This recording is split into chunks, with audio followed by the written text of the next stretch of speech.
What's up, guys? Welcome to my channel, Muscle Food. My name's Caleb and I'm your host. Sit back and enjoy the ride.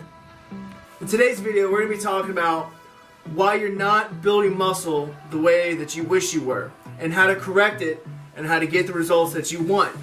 Let's get into it. But if you're one of those people that have been struggling to get results, whether that's building muscle or burning body fat, but specifically to this video, we're going to be talking about building muscle. You need to be tracking your progress. And there's two ways that we track our progress, and that is with our diet, and that is with our training in the gym. So with respect to building muscle and tracking your progress with your diet, you need to be sure that you're getting in adequate calories from foods that are going to allow you to build muscle.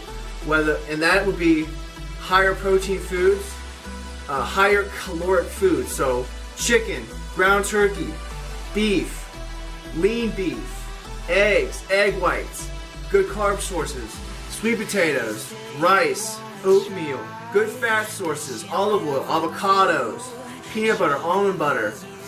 The list goes on. If you're interested in muscle building foods, I have a video specifically on that, and it'll be linked in the description below.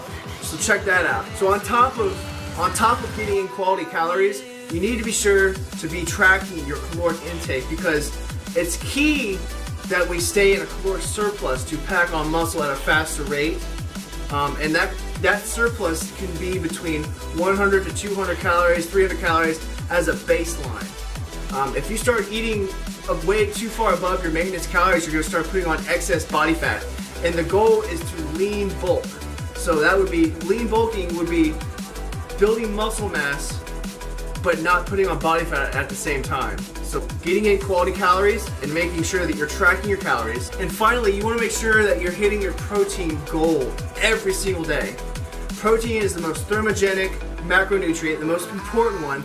It increases protein synthesis, which is going to synthesize the amino acids into muscle to keep building muscle on top of muscle. So it's very, very important that you hit your protein amount every single day and stay in a 100 to 200 calorie surplus. Alright? So that is how we track our progress with our diet. And you also should be weighing yourself every day at the same time. The second way that we track our progress with respect to building muscle is with our training. We need to be tracking our progress as far, when I say that, I mean your weights that you're doing, the reps that you're doing it at, and the sets, and the total volume.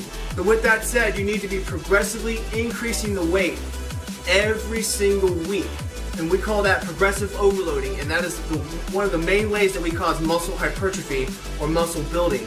And that's one of the ways that we increase muscular endurance, muscular strength, which leads to overall muscle strength development, which leads to muscle growth. Secondly, you need to be following a proven training program and sticking to it for the long term. You're not just like sticking to one program and then, doing it for 3 weeks and then doing a completely different program.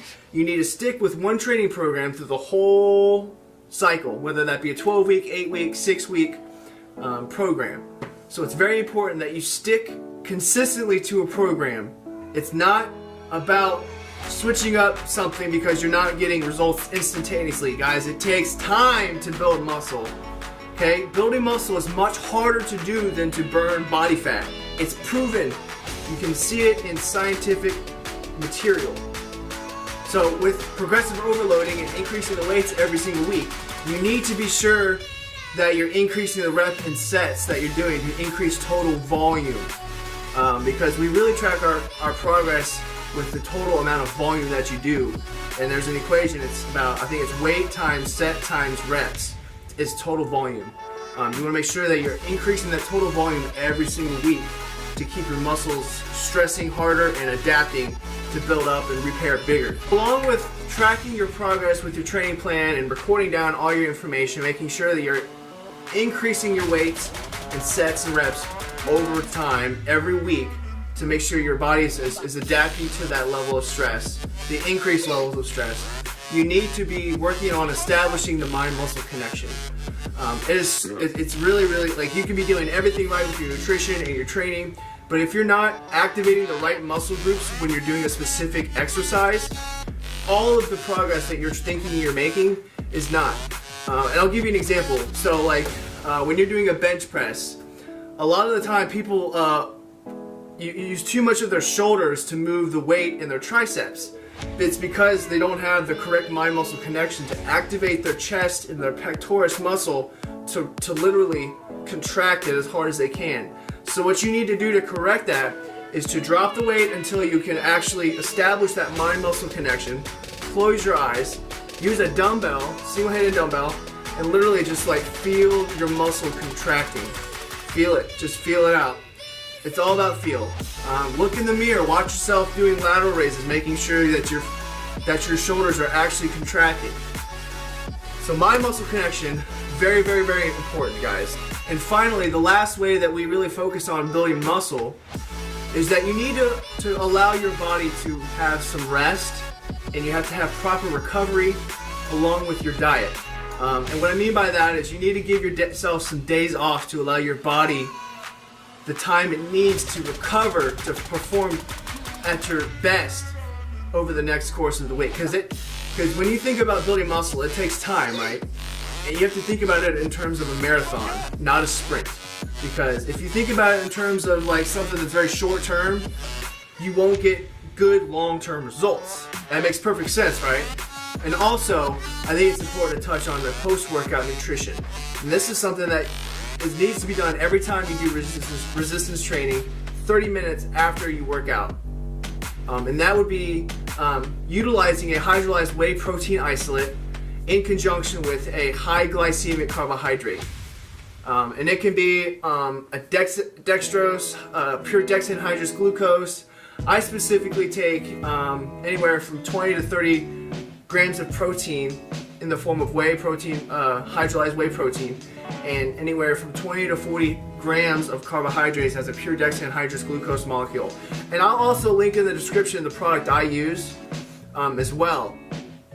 So you'll see that below. Let's cover everything again from a high level. So in order for us to be progressing with our muscle building, even fat loss, we need to be recording, tracking everything in terms of your diet and your training. So you need to be tracking your calories on a day-to-day basis. You need to be making sure they're coming from quality sources, and you need to be sure to hit your protein requirement every single day. Every single day. And from your training standpoint, you need to be making sure that you're recording the weights that you do them at with the reps and sets, and gradually over time, weekly, increasing the weights, increasing the reps and sets, making sure that your body is continuously adapting to the stresses that are placed on them.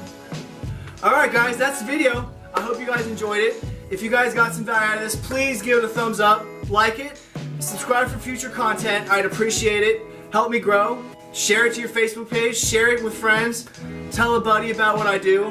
I would really appreciate it. Stay safe guys, have a great Saturday.